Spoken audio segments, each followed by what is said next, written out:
e das poças de ouro e terra, casa e moinho, mas cultiva verdadeiro incêndio na carne. É indiscutível a nossa imperfeição de seguidores da Boa Nova. Por isso mesmo, guardamos o título de aprendizes. O planeta não é o paraíso terminado e achamo-nos, por nossa vez, muito distantes da angelitude. Todavia, obedecendo ou administrando, ensinando ou combatendo, é indispensável afinar o nosso instrumento de serviço pelo diapasão do Mestre, se não desejamos prejudicar-lhe as obras.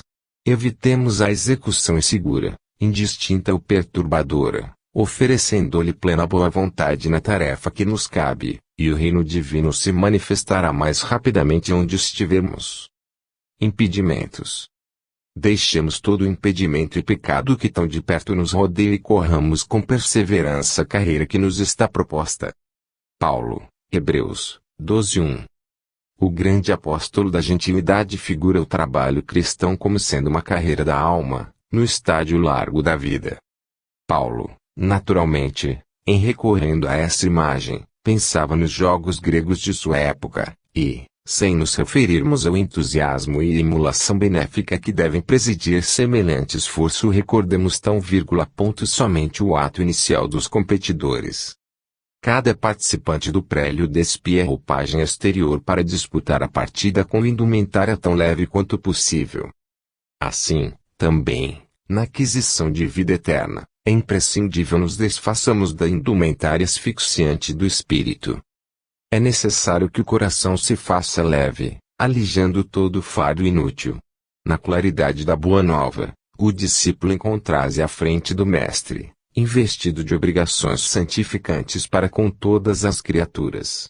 As inibições contra a carreira vitoriosa costumam aparecer todos os dias. Temo-as, com frequência, nos mais insignificantes passos do caminho. A cada hora surge o impedimento inesperado, é o parente frio e incompreensivo. A secura dos corações ao redor de nós. O companheiro que desertou. A mulher que desapareceu, perseguindo objetivos inferiores.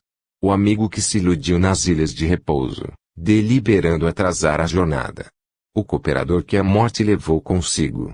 O ódio gratuito. A indiferença aos apelos do bem. A perseguição da maldade. A tormenta da discórdia. A Boa Nova, porém, oferece ao cristão a conquista da glória divina. Se quisermos alcançar a meta, ponhamos de lado todo o impedimento e corramos, com perseverança, na prova de amor e luz que nos está proposta.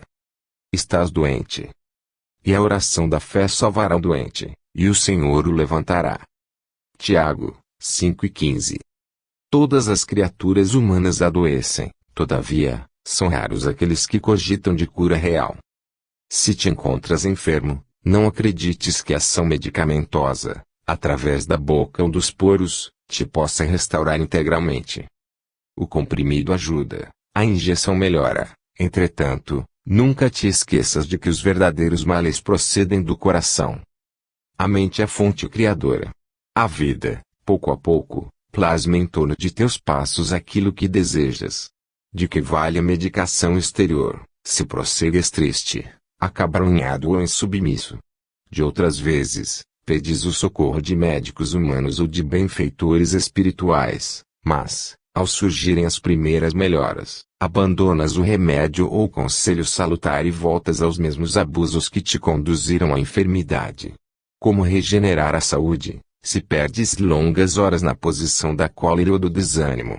A indignação rara, quando justa e construtiva no interesse geral, é sempre um bem, quando sabemos orientá-la em serviços de elevação. Contudo, a indignação diária, a propósito de tudo, de todos e de nós mesmos, é um hábito pernicioso, de consequências imprevisíveis. O desalento, por sua vez, é clima anestesiante, que entorpece e destrói. E que falar da maledicência ou da inutilidade, com as quais despendes tempo valioso e longo em conversação infrutífera, extinguindo as tuas forças? Que gênio milagroso te doará o equilíbrio orgânico, se não sabes calar, nem desculpar, se não ajudas, nem compreendes, se não te humilhas para os desígnios superiores, nem procuras harmonia com os homens? Por mais se apressem socorristas da terra e do plano espiritual, Em teu favor, devoras as próprias energias, vítima imprevidente do suicídio indireto. Se estás doente, meu amigo, acima de qualquer medicação, aprende a orar e a entender, a auxiliar e a preparar o coração para a grande mudança. Desapegar-te de bens transitórios que te foram emprestados pelo poder divino, de acordo com a lei do uso, e lembrar-te de que serás, agora ou depois, reconduzido à vida maior, onde encontramos sempre a própria consciência. Foge à brutalidade. Enriquece os teus fatores de simpatia pessoal, pela prática do amor fraterno. Busca a intimidade com a sabedoria, pelo estudo e pela meditação. Não manches teu caminho. Serve sempre. Trabalha na extensão do bem. Guarda a lealdade ao ideal superior que te ilumina o coração e permanece convicto de que se cultivas a oração da fé viva, em todos os teus passos, aqui ou além, o Senhor te levantará. Recebeste a luz. Recebestes o Espírito Santo quando crestes. Atos dos Apóstolos, 19:2. O católico recolhe o sacramento do batismo e ganha um selo para identificação pessoal na estatística da igreja a que pertence. O reformista das letras evangélicas entra no mesmo cerimonial e conquista um número no cadastro religioso do templo a que se filia. O espiritista incorpora essa ou aquela entidade consagrada à nossa doutrina consoladora e participa verbalmente do trabalho renovador. Todos esses aprendizes da escola cristã se reconfortam e se rejubilam. Uns partilham o contentamento da mesa eucarística que lhes aviva a esperança no céu, outros cantam, em conjunto, exaltando a divina bondade, aliciando o largo material de estímulo na jornada santificante. Outros, ainda, se reúnem, ao redor da prece ardente, e recebem mensagens luminosas e reveladoras de emissários celestiais, que lhes consolidam a convicção na imortalidade, além. Todas essas posições, contudo, são de proveito, consolação e vantagem. É imperioso reconhecer, porém, que se a semente é auxiliada pela adubação, pela água e pelo sol, é obrigado a trabalhar, dentro de si mesma, a fim de produzir. Medita, pois, na sublimidade da indagação apostólica. Recebeste o Espírito Santo quando creste. Vale-te da revelação com que a fé te beneficia e santifica o teu caminho, espalhando o bem. Tua vida pode converter-se num manancial de bênçãos para os outros e para a tua alma, se te aplicares, em verdade, ao Mestre do Amor. Lembrar-te de que não és tu quem espera pela divina luz. E a divina luz, força do céu ao teu lado, que permanece esperando por ti. Caindo em si. Caindo, porém, em si. Lucas, 15:17. Este pequeno trecho da parábola do filho pródigo desperta valiosas considerações em torno da vida. Judas sonhou com o domínio político do Evangelho, interessado na transformação compulsória das criaturas. Contudo, quando caiu em si, era demasiado tarde, porque o divino amigo fora entregue a juízes cruéis. Outras personagens da Boa Nova, porém, tornaram a si, a tempo de realizarem salvadora retificação. Maria de Magdala pusera a vida íntima nas mãos de gênios perversos. Todavia, caindo em si, sob a influência do Cristo, observa o tempo perdido e conquista a mais elevada dignidade espiritual, por intermédio da humildade e a renunciação. Pedro, intimidado ante as ameaças de perseguição e sofrimento, nega o Mestre divino. Entretanto, caindo em si, ao se lhe deparar o olhar compassivo de Jesus, chora amargamente e avança, resoluto, para sua reabilitação no apostolado. Paulo confia-se a desvairada paixão contra o cristianismo e persegue, furioso, todas as manifestações do evangelho nascente. No entanto, caindo em si, perante o chamado sublime do Senhor, penitenciase dos seus erros e convertese num dos mais brilhantes colaboradores do triunfo cristão. A grande massa de crentes de todos os matizes, nas mais diversas linhas da fé, todavia, reinam entre eles a perturbação e a dúvida, porque vivem mergulhados nas interpretações puramente verbalistas da revelação celeste, em gozos fantasistas, em mentiras da hora carnal ou imantados à casca da vida que se prendem desavisados. Para eles, Alegria é o interesse imediatista satisfeito e a paz é a sensação passageira de bem-estar do corpo de carne, sem dor alguma, a fim de que possam comer e beber sem impedimento. Cai, contudo, em ti mesmo, sob a benção de Jesus e, transferindo-te, então, da inércia para o trabalho incessante pela tua redenção, observarás, surpreendido, como a vida é diferente. Em nossa marcha, perguntou-lhe Jesus: que queres que eu faça? Marcos 10:51. Cada aprendiz em sua lição. Cada trabalhador na tarefa que lhe foi cometida. Cada vaso em sua utilidade. Cada lutador com a prova necessária. Assim, cada um de nós tem o testemunho individual no caminho da vida. Por vezes, falhamos aos compromissos assumidos e nos endividamos infinitamente, no serviço reparador. Todavia, clamamos pela misericórdia do Senhor, rogando-lhe compaixão e socorro. A pergunta endereçada pelo mestre ao cego de Jericó é, porém, bastante expressiva. Que queres que eu faça? A indagação deixa perceber que a posição melindrosa do interessado se ajustava aos imperativos da lei. Nada ocorre à revelia dos divinos desígnios. Bartimeu, o cego, soube responder, solicitando visão. Entretanto, quanta gente roga acesso à presença do Salvador e, quando por ele interpelada, responde em prejuízo próprio. Lembremo-nos de que, por vezes, perdemos a casa terrestre a fim de aprendermos o caminho da casa celeste. Em muitas ocasiões, somos abandonados pelos mais agradáveis laços humanos, de maneira a retornarmos aos vínculos divinos. Há épocas em que as feridas do corpo são chamadas a curar as chagas da alma, e situações em que a paralisia ensina a preciosidade do movimento. É natural peçamos o auxílio do Mestre em nossas dificuldades e dissabores. Entre entes, não nos esqueçamos de trabalhar pelo bem, nas mais aflitivas passagens da retificação e da ascensão, convictos de que nos encontramos invariavelmente na mais justa e proveitosa oportunidade de trabalho que merecemos, e que talvez não saibamos, de pronto, escolher outra melhor. Varonilmente. Vigiai, estai firmes na fé, portai-vos varonilmente, sede fortes. Paulo, 1 Coríntios 16:13. Vigiai na luta comum. Permanecei firmes na fé, ante a tempestade. Portai-vos varonilmente em todos os lances difíceis. Sede fortes na dor, para guardar-lhe a lição de luz. Revesteis o conselho de Paulo aos Coríntios, ainda hoje, de surpreendente oportunidade. Para conquistarmos os valores substanciais da redenção, é imprescindível conservar a fortaleza de ânimo de quem confia no Senhor e em si mesmo.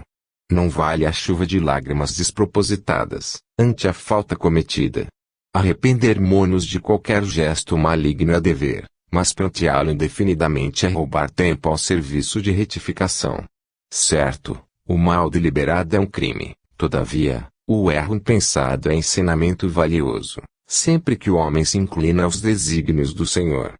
Sem resistência moral, no turbilhão de conflitos purificadores, o coração mais nobre se despedaça.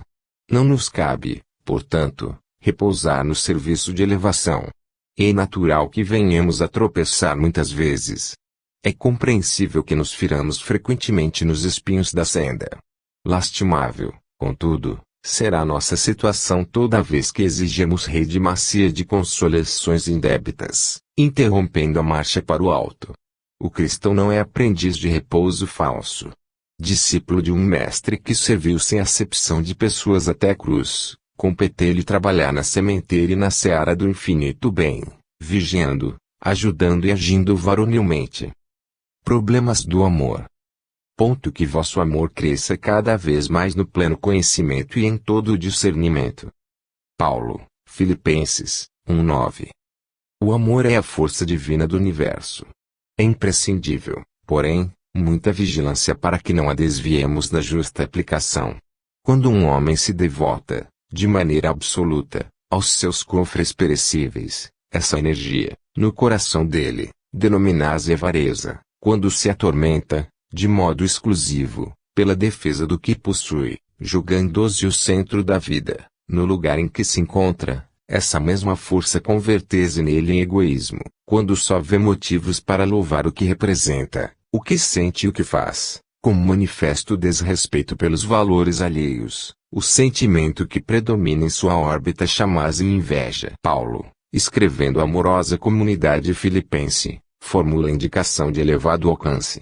Assegura que o amor deve crescer, cada vez mais, no conhecimento e no discernimento, a fim de que o aprendiz possa aprovar as coisas que são excelentes.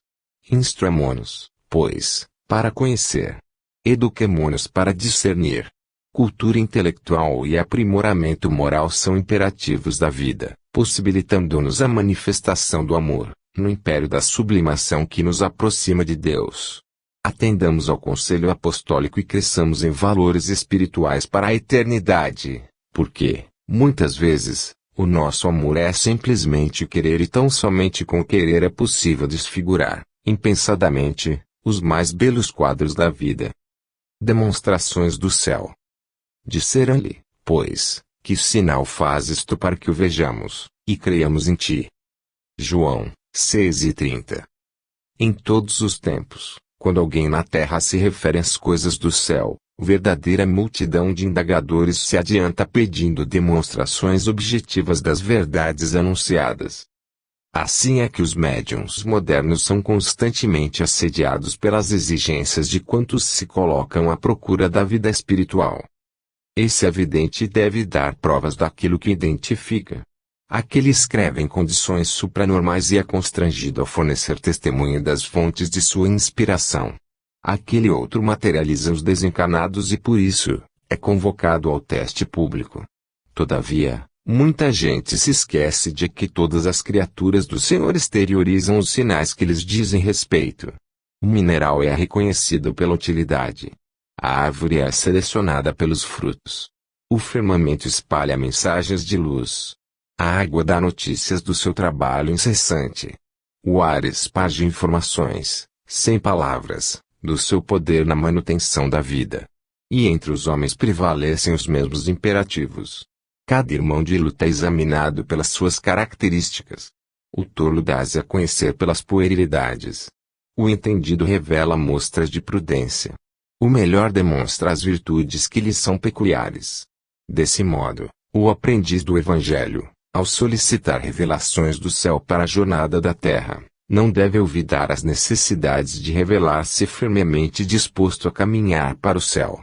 Houve dia em que a turba vulgar dirigiu-se ao próprio Salvador que a beneficiava, perguntando, que sinal fazes tu para que o vejamos, e creiamos em ti? Imagina, pois, que se ao Senhor da vida foi dirigida a semelhante interrogativa, que indagação não se fará do alto a nós outros, toda vez que rogarmos sinais do céu, a fim de atendermos ao nosso simples dever. Altar íntimo. Temos um altar. Paulo, Hebreus 13:10. Até agora, construímos altares em toda parte, reverenciando o Mestre e Senhor. De ouro, de mármore, de madeira, de barro, recamados de perfumes, preciosidades e flores, erguemos santuários e convocamos o concurso da arte para os retoques de iluminação artificial e beleza exterior. Materializado o monumento da fé, ajoelhamo-nos em atitude de prece e procuramos a inspiração divina. Realmente, toda movimentação nesse sentido é respeitável, ainda mesmo quando cometemos o erro comum de esquecer os famintos da estrada, em favor das suntuosidades do culto, porque o amor e a gratidão ao poder celeste, mesmo quando mal conduzidos, merecem veneração. Todavia, é imprescindível crescer para a vida maior. O próprio Mestre nos advertiu, junto à Samaritana, que tempos viriam em que o Pai seria adorado em espírito e verdade. E Paulo acrescenta que temos um altar. A finalidade máxima dos templos de pedra é a de despertar-nos a consciência. O cristão acordado, porém, caminha oficiando como sacerdote de si mesmo, glorificando o amor perante o ódio, a paz diante da discórdia, a serenidade à frente da perturbação, o bem à vista do mal. Não olvidemos, pois, o altar íntimo que nos cabe consagrar ao divino poder e à celeste bondade. Comparecer, ante os altares de pedra, de alma cerrada à luz e à inspiração do Mestre, é o mesmo que lançar um cofre impermeável de trevas à plena claridade solar. Se as ondas luminosas continuam sendo ondas luminosas, as sombras não se alteram igualmente. Apresentemos, portanto, ao Senhor as nossas oferendas e sacrifícios em cotas abençoadas de amor ao próximo, adorando-o, através do altar do coração, e prossigamos no trabalho que nos cabe realizar. Capacete da esperança. Tendo por capacete a esperança na salvação. Paulo, 1 Tessalonicenses, 5:8. O capacete é a defesa da cabeça em que a vida situa sede de manifestação ao pensamento, e Paulo não podia lembrar outro símbolo mais adequado à vestidura do cérebro cristão, além do capacete da esperança na salvação. Se o sentimento, muitas vezes, está sujeito aos ataques da cólera violenta, o raciocínio, em muitas ocasiões, sofre o assédio do desânimo, à frente da luta pela vitória do bem, que não pode esmorecer em tempo algum. Raios anestesiantes são desfechados sobre o ânimo dos aprendizes por todas as forças contrárias ao Evangelho Salvador. A exigência de todos e a indiferença de muitos procuram cristalizar a energia do discípulo, dispersando-lhe os impulsos nobres ou neutralizando-lhe os ideais de renovação. Contudo, é imprescindível esperar sempre o desenvolvimento dos princípios latentes do bem, ainda mesmo quando o mal transitório estenda raízes em todas as direções. É necessário esperar o fortalecimento do fraco, à maneira do lavrador que não perde a confiança nos grelos tenros, aguardar a alegria e a coragem dos tristes, com a mesma expectativa do floricultor que conta com revelações de perfume e beleza no jardim cheio de ramos nus. É imperioso reconhecer, todavia, que a serenidade do cristão nunca representa atitude inoperante, por agir e melhorar continuadamente pessoas, coisas e situações, em todas as particularidades do caminho. Por isso mesmo, talvez, o apóstolo não se refere à touca protetora. Chapéu, quase sempre, indica passeio, descanso, jazer, quando não define a convenção no traje exterior, de acordo com a moda estabelecida. Capacete, porém, é indumentária de luta, esforço, defensiva. E o discípulo de Jesus é um combatente efetivo contra o mal, que não dispõe de muito tempo para cogitar de si mesmo, nem pode exigir demasiado repouso, quando sabe que o próprio Mestre permanece em trabalho ativo e edificante. Resguardemos, pois, o nosso pensamento com o capacete da esperança fiel e prossigamos para a vitória suprema do bem. Vê e segue. Uma coisa sei, eu era cego e agora vejo. João 9:25. Apesar de o trabalho renovador do Evangelho, nos círculos da consolação e da pregação, desdobrar-se, diante das massas, semeando milagres de reconforto na alma do povo, o serviço sutil e quase desconhecido do aproveitamento da Boa Nova é sempre individual e intransferível. Os aprendizes da vida cristã, na atividade vulgar do caminho, desfrutam do conceito de normalidade, mas se não gozam de vantagens observáveis no imediatismo da experiência humana, quais sejam as da consolação, do estímulo ou da prosperidade material, de maneira a gravarem o ensinamento vivo de Jesus, nas próprias vidas, passam à categoria de pessoas estranhas, muita vez ante os próprios companheiros de ministério. Chegado a semelhante posição, e se sabe aproveitar a sublime oportunidade pela submissão e diligência, o discípulo experimenta completa transposição de plano. Modifique a tabela de valores que o rodeiam. Sabe onde se ocultam os fundamentos eternos. Descortine esferas novas de luta, através da visão interior que outros não compreendem.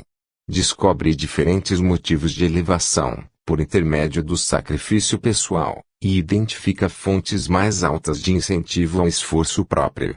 Em vista disso, frequentemente provoca discussões acesas, com respeito à atitude que adota à frente de Jesus. Por ver, com mais clareza, as instruções reveladas pelo Mestre, é tido a conta de fanático ou retrógrado, idiota ou louco. Se, porém, procuras efetivamente a redenção com o Senhor, prossegue seguro de ti mesmo, repara, sem aflição e sem desânimo, As contendas que a ação genuína de Jesus em ti recebe de corações incompreensivos e estacionários, repete as palavras do cego que alcançou a visão e segue para diante. Além dos outros, não fazem os publicanos também o mesmo? Jesus, Mateus 5:46. Trabalhar no horário comum irrepreensivelmente, cuidar dos deveres domésticos, satisfazer exigências legais e exercitar a correção de proceder, fazendo bastante na esfera das obrigações inadiáveis, são tarefas peculiares a crentes e descrentes na senda diária. Jesus, contudo, espera algo mais do discípulo. Correspondes aos impositivos do trabalho diuturno, criando coragem, alegria e estímulo, em derredor de ti. Sabes improvisar o bem, onde outras pessoas se mostraram infrutíferas. Aproveitas, com êxito, o material que outrem desprezou por imprestável. Aguardas, com paciência, onde outros desesperaram. Na posição de crente, conservas o espírito de serviço, onde o descrente congelou o espírito de ação. Partilhas a alegria de teus amigos, sem inveja e sem ciúme, e participas do sofrimento de teus adversários, sem falsa superioridade e sem alarde. Que dás de ti mesmo no ministério da caridade. Garantir o continuismo da espécie, revelar utilidade geral e adaptar-se aos movimentos da vida são característicos dos próprios irracionais. O homem vulgar, de muitos milênios para cá, vem comendo e bebendo, dormindo e agindo sem diferenças fundamentais, na ordem coletiva. De 20 séculos a esta parte, todavia, abençoada luz resplandece na terra com os ensinamentos do Cristo, convidando-nos a escalar os cimos da espiritualidade superior. Nem todos a percebem, ainda, não obstante envolver a todos. Mas, para quantos se felicitam em suas bênçãos extraordinárias, surge o desafio do Mestre, indagando sobre o que de extraordinário estamos fazendo. A palavra da cruz. Porque a palavra da cruz é loucura para os que perecem, mas para nós que somos salvos é o poder de Deus. Paulo, 1 Coríntios, 1:18. A mensagem da cruz é dolorosa em todos os tempos. Do Calvário desceu para o mundo uma voz, a princípio desagradável e incompreensível. No martirológio do Mestre situavam-se todos os argumentos de negação superficialmente absoluta. O abandono completo dos mais amados. A sede angustiosa. Capitulação irremediável. Perdão espontâneo que expressava humilhação plena. Sarcasmo e ridículo entre ladrões. Derrotas sem defensiva. Morte infamante. Mas o Cristo usa o fracasso aparente para ensinar o caminho da ressurreição eterna, demonstrando que o eu nunca se dirigirá para Deus, sem o aprimoramento e sem a sublimação de si próprio. Ainda hoje, a linguagem da cruz é loucura para os que permanecem interminavelmente no círculo de reencarnações de baixo teor espiritual. Semelhantes criaturas não pretendem senão mancomunar-se com a morte, exterminando as mais belas florações do sentimento. Dominam a muitos, incapazes do próprio domínio, ajuntam tesouros que a imprudência desfaz e tecem fios escuros de paixões obcecantes em que sucumbem, vezes sem conto, à maneira da aranha encarcerada nas próprias teias. Repitamos a mensagem da cruz ao irmão que se afoga na carne e ele nos classificará conta de loucos, mas todos nós, que temos sido salvos de maiores quedas pelos avisos da fé renovadora, estamos informados de que, nos supremos testemunhos, segue o discípulo para o Mestre, quanto o Mestre subiu para o Pai, na glória oculta da crucificação. Couraça da caridade. Sejamos sóbrios, vestindo-nos da couraça da fé e da caridade. Paulo, 1 Tessalonicenses, 5:8. Paulo foi infinitamente sábio quando aconselhou a couraça da caridade aos trabalhadores da luz. Em favor do êxito desejável na missão de amor a que nos propomos, em companhia do Cristo, antes de tudo é indispensável preservar o coração. E se não agasalharmos a fonte do sentimento nas vibrações do ardente amor, servidos por uma compreensão elevada nos círculos da experiência santificante em que nos debatemos na arena terrestre, é muito difícil vencer na tarefa que o Senhor nos confia. A irritação permanente, diante da ignorância, Adia as vantagens do ensino benéfico. A indignação excessiva, perante a fraqueza, extermina os germes frágeis da virtude. A ira frequente, no campo da luta, pode multiplicar-nos os inimigos sem qualquer proveito para a obra que nos devotamos. A severidade demasiada, à frente de pessoas ainda estranhas aos benefícios da disciplina, faz-se acompanhar de efeitos contraproducentes por escassez de educação do meio em que se manifesta. Compreendendo, assim, que o cristão se acha num verdadeiro estado de luta, em que, por vezes, somos defrontados por sugestões da irritação intemperante, da indignação inoportuna, da ira injustificada ou da severidade destrutiva, o apóstolo dos gentios receitou-nos a couraça da caridade, por sentinela defensiva dos órgãos centrais de expressão da vida. É indispensável armar o coração de infinito entendimento fraterno para atender ao ministério em que nos empenhamos. A convicção e o entusiasmo da fé bastam para começar honrosamente, mas para continuar o serviço, e terminá-lo com êxito, ninguém poderá prescindir da caridade paciente, benigna e invencível. Persiste e segue. Portanto, tornai a levantar as mãos cansadas e os joelhos desconjuntados. Paulo, Hebreus 12:12.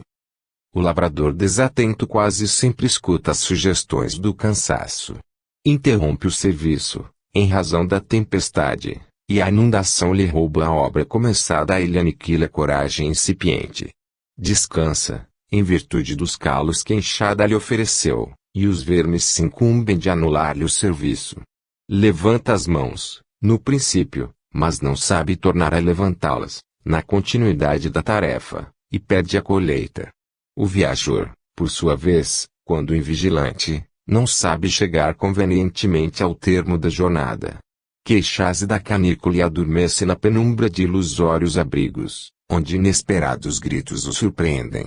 De outras vezes, salienta a importância dos pés ensanguentados e deitados às margens da senda, transformando-os em mendigo comum.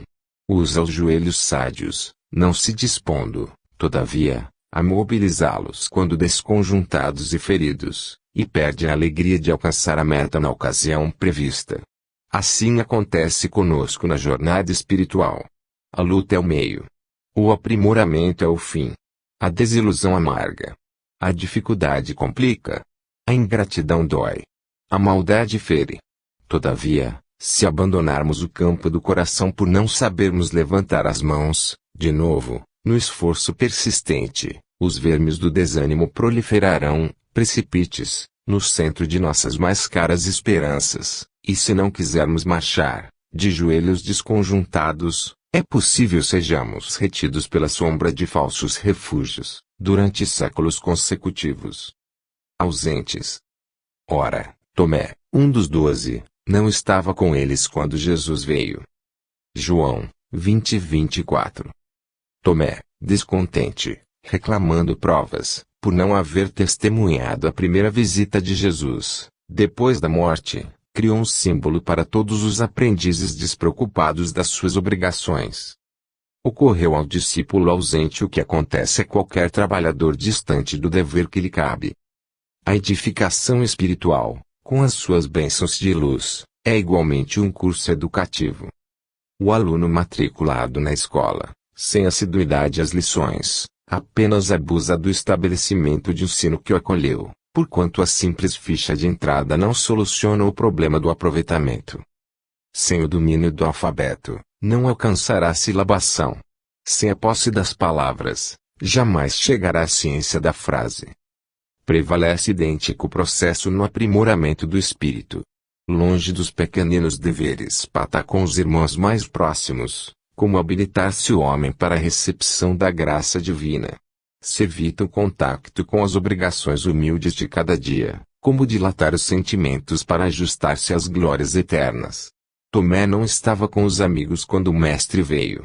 Em seguida, formulou reclamações, criando o tipo do aprendiz suspeitoso e exigente. Nos trabalhos espirituais de aperfeiçoamento, a questão é análoga.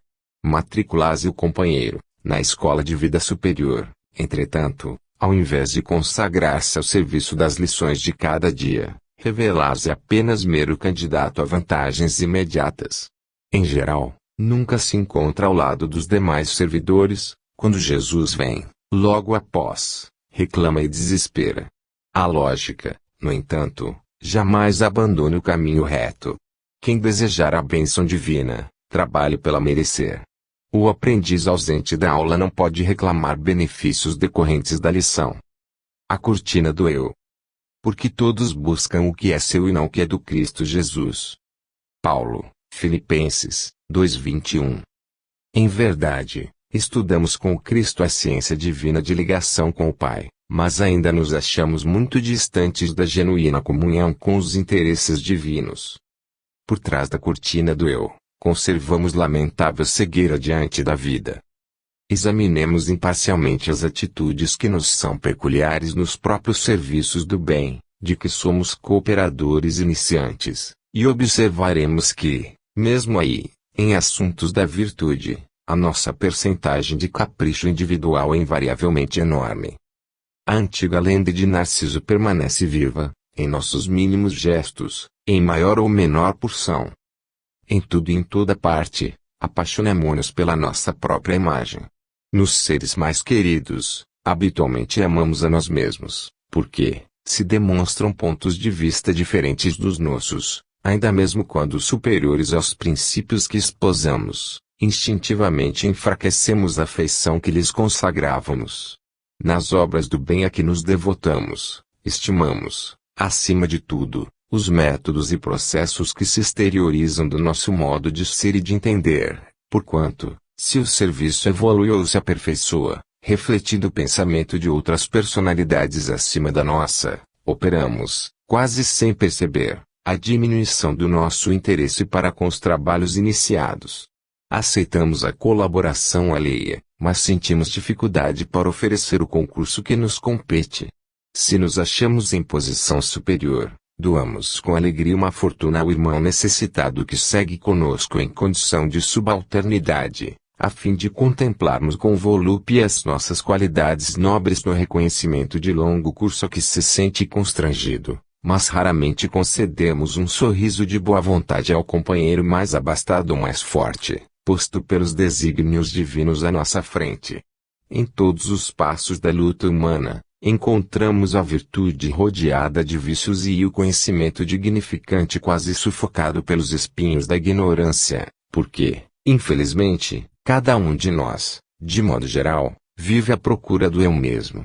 Entretanto, graças à bondade de Deus, o sofrimento e a morte nos surpreendem, na experiência do corpo e além dela, arrebatando-nos aos vastos continentes da meditação e da humildade, onde aprenderemos, pouco a pouco, a buscar o que pertence a Jesus Cristo, em favor da nossa verdadeira felicidade, dentro da glória de viver. Regozijemo-nos sempre. Regozijai-vos sempre. Paulo, 1 Tessalonicenses, 5:16. O texto evangélico não nos exorta ao júbilo somente nos dias em que nos sintamos pessoalmente felizes. Assevera com simplicidade, regozijai-vos sempre.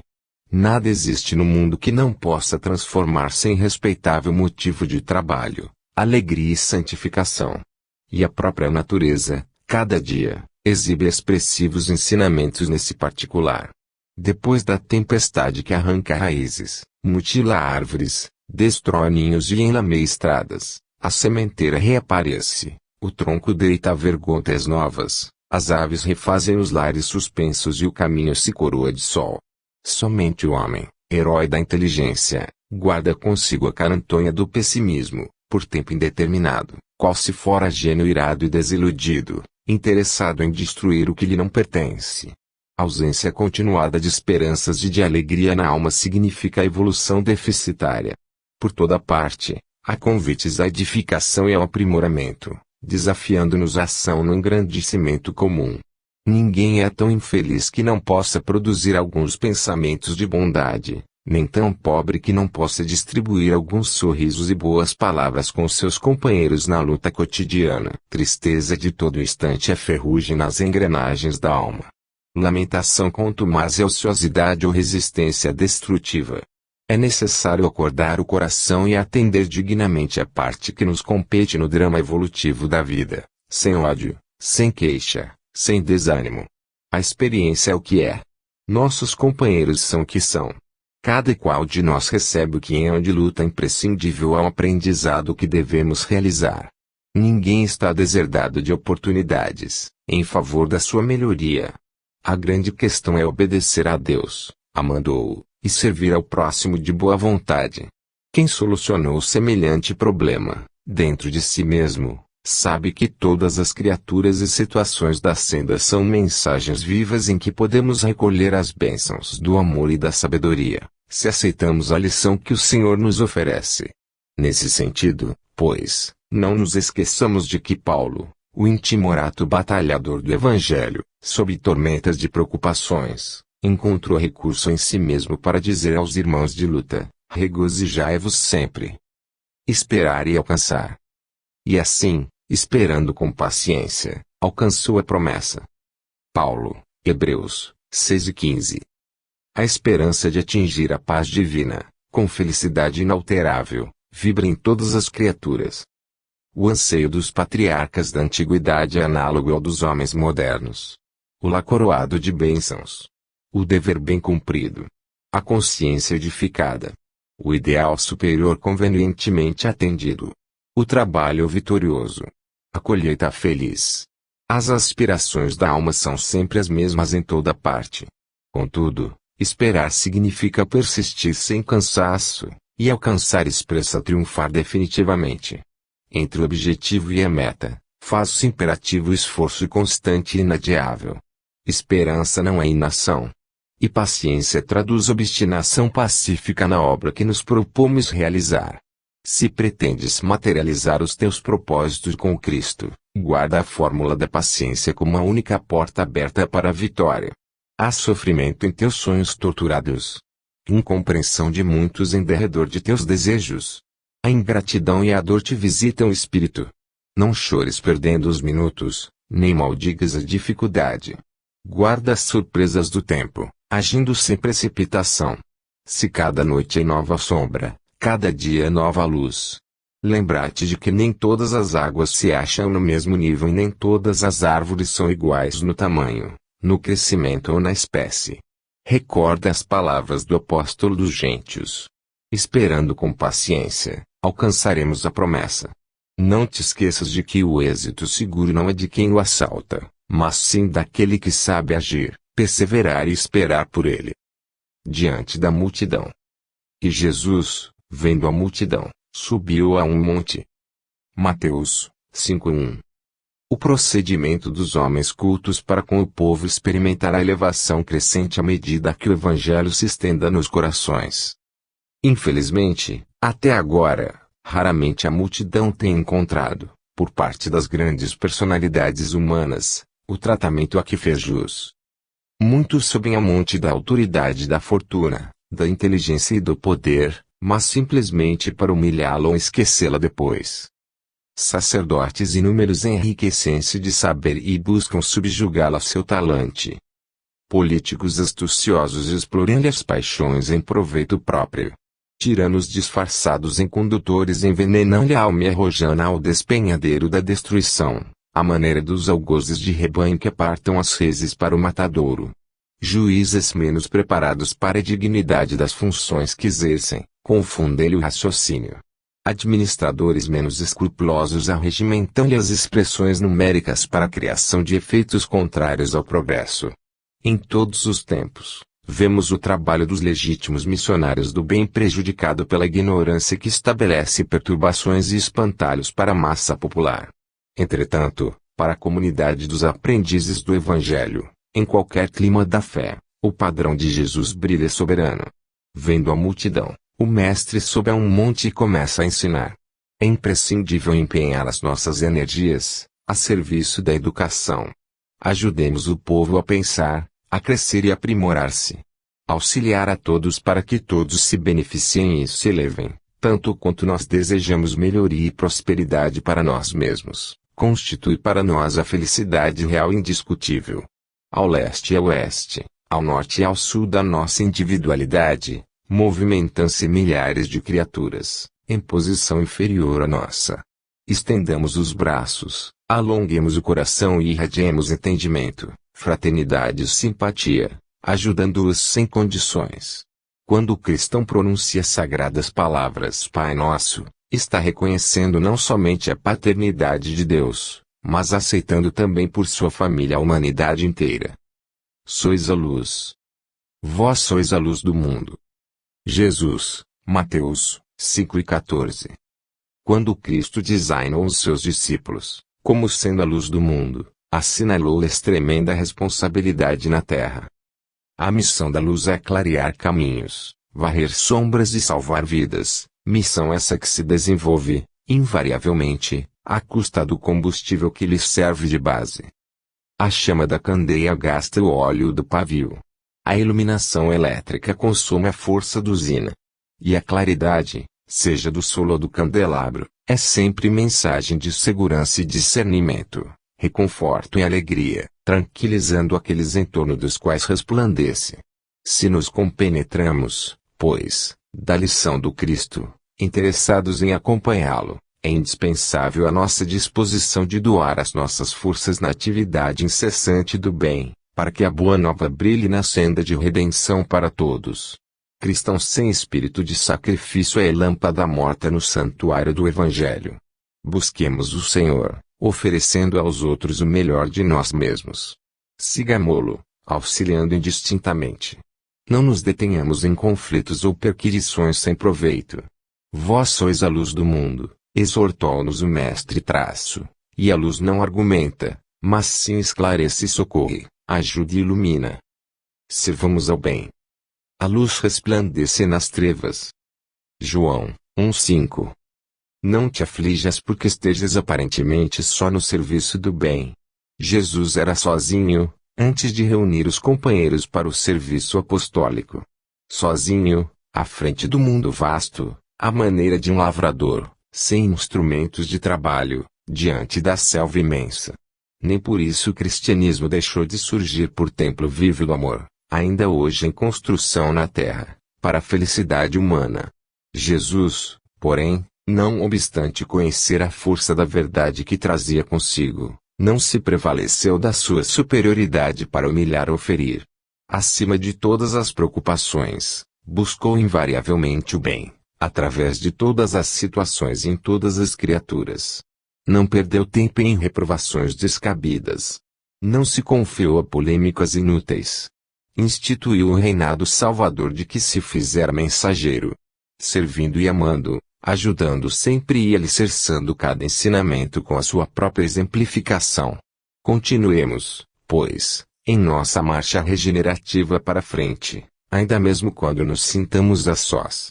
Servamos ao bem, acima de tudo, entretanto, evitemos discussões e agitações em que o mal possa expandir-se.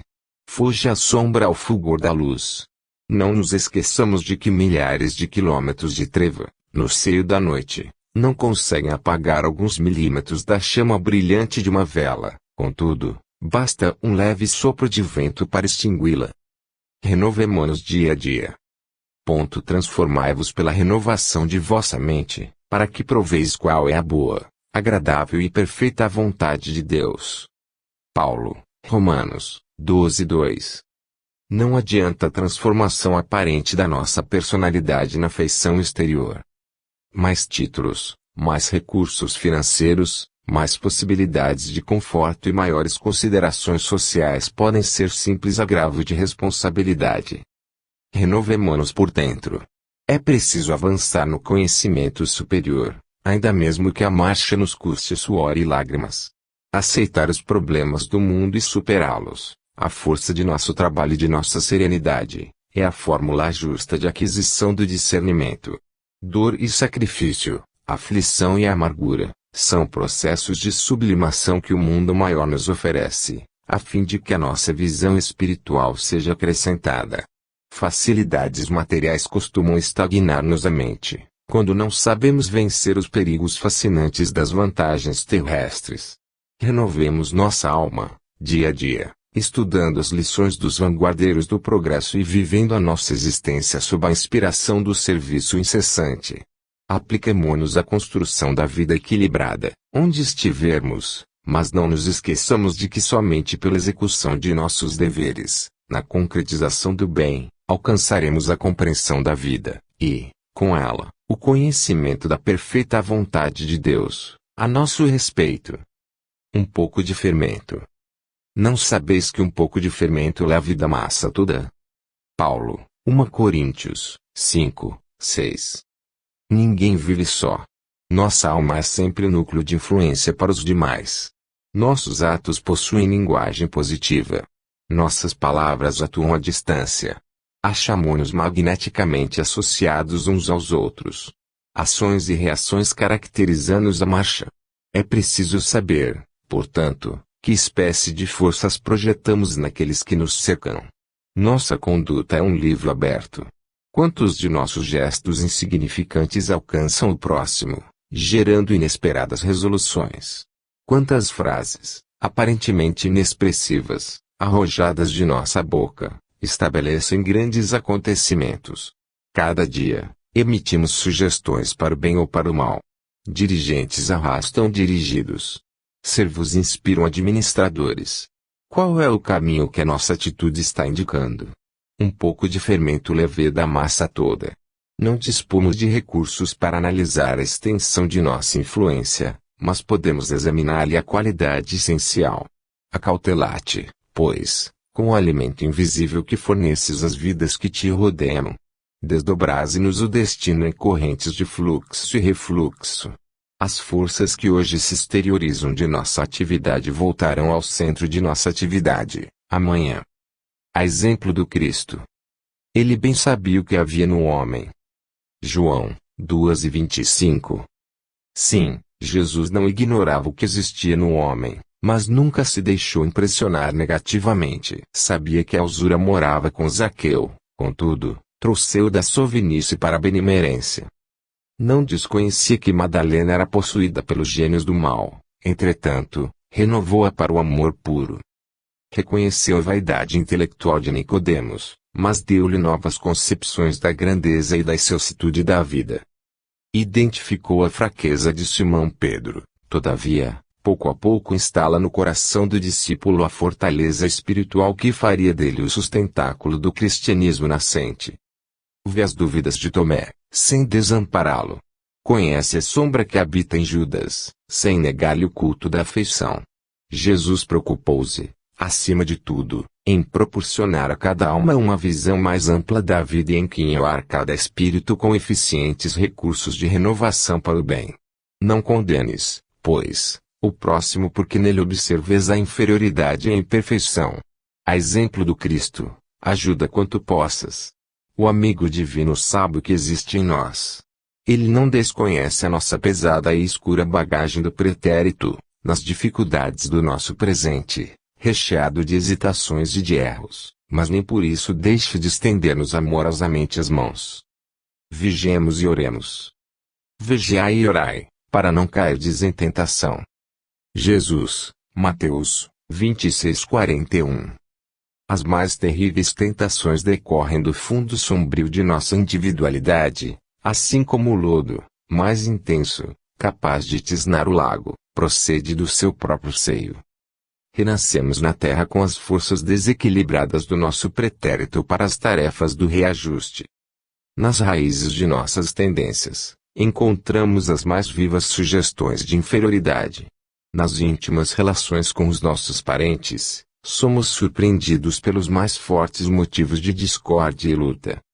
Em nós mesmos podemos exercitar o bom ânimo e a paciência, a fé e a humildade.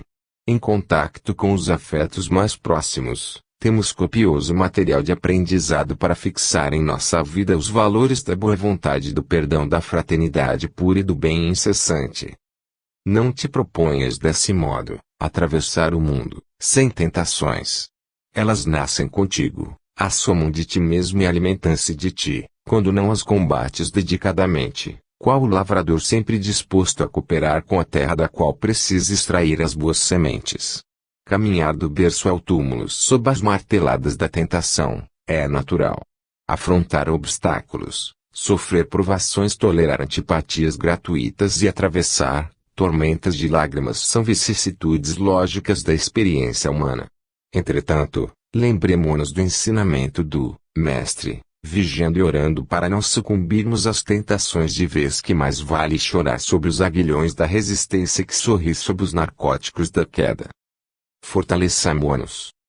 Sede fortalecidos no Senhor. Paulo, Efésios 6:10. Há muita gente que se julga forte nos recursos financeiros, que surgem e fogem, na posse de terras, que se transferem de dono, na beleza física que brilha e passa, nos parentes importantes, que se transformam, na cultura da inteligência que, muitas vezes, se engana, na popularidade, que conduz à desilusão, no poder político, que o tempo desfaz, no oásis de felicidade exclusivista, que a tempestade destrói. Sim, há muita gente que supõe vencer hoje para acabar vencida amanhã. Todavia, somente a consciência edificada na fé, pelos deveres bem cumpridos à face das leis eternas, consegue sustentar-se, invulnerável, sob o domínio próprio. Somente quem sabe sacrificar-se por amor encontra incorruptível segurança. Fortaleçamo-nos, pois, no Senhor e sigamos, de alma erguida, para a frente, na execução da tarefa que o Divino Mestre nos confiou. Que farei? Que farei? Paulo, Atos dos Apóstolos, 22:10. Milhares de companheiros aproximam-se do Evangelho para o culto inveterado ao comodismo. Como dominarei? Interrogam alguns. Como descansarei? Indagam outros. E os rogos se multiplicam, estranhos, reprováveis, incompreensíveis. Há quem peça reconforto barato na carne, quem reclama afeições indébitas, quem suspire por negócios inconfessáveis e quem exija recursos para dificultar o serviço da paz e do bem. A pergunta do apóstolo Paulo, no justo momento em que se vê agraciado pela presença divina, é padrão para todos os aprendizes e seguidores da Boa Nova. O grande trabalhador da revelação não pede transferência da terra para o céu e nem descamba para sugestões de favoritismo ao seu círculo pessoal. Não roga isenção de responsabilidade, nem foge ao dever da luta. Que farei? Disse a Jesus, compreendendo o impositivo do esforço que lhe cabia. E o Mestre determina que o companheiro se levante para a sementeira de luz e de amor, através do próprio sacrifício. Se foste chamado à fé, não recorras ao divino orientador suplicando privilégios e benefícios que justifiquem tua permanência na estagnação espiritual. Procuremos com o Senhor o serviço que a sua infinita bondade nos reserva e caminharemos, vitoriosos, para a sublime renovação. Busquemos o melhor. Por que reparas o argueiro no olho de teu irmão? Jesus, Mateus 7:3. A pergunta do Mestre, ainda agora, é clara e oportuna. Muitas vezes, o homem que traz o argueiro num dos olhos traz igualmente consigo os pés sangrando. Depois de laboriosa jornada na virtude, ele revela as mãos calejadas no trabalho e tem o coração ferido por 1000 golpes da ignorância e da inexperiência. É imprescindível habituar a visão na procura do melhor, a fim de que não sejamos ludibriados pela malícia que nos é própria. Comumente, pelo veso de buscar bagatelas, perdemos o ensejo das grandes realizações. Colaboradores valiosos e respeitáveis são relegados à margem por nossa irreflexão, em muitas circunstâncias simplesmente porque são portadores de leves defeitos ou de sombras insignificantes do pretérito, que o movimento em serviço poderia sanar ou dissipar. Nódulos na madeira não impedem a obra do artífice e certos trechos empedrados do campo não conseguem frustrar o esforço do lavrador na produção da semente nobre. Aproveitemos o irmão de boa vontade na plantação do bem, olvidando as insignificâncias que lhe secam a vida. Que seria de nós se Jesus não nos desculpasse os erros e as defecções de cada dia? E, se esperamos alcançar a nossa melhoria, contando com a benemerência do Senhor, por que negar ao próximo a confiança no futuro? Consagremo-nos à tarefa que o Senhor nos reservou na edificação do bem e da luz e estejamos convictos de que, assim agindo, O argueiro que incomoda o olho do vizinho, tanto quanto a trave que nos obscurece o olhar se desfarão espontaneamente restituindo-nos a felicidade e o equilíbrio através da incessante renovação. Embainha tua espada. Embainha tua espada. Jesus, João, 18:11. A guerra foi sempre o terror das nações. Furacão de inconsciência, abre a porta a todos os monstros da iniquidade por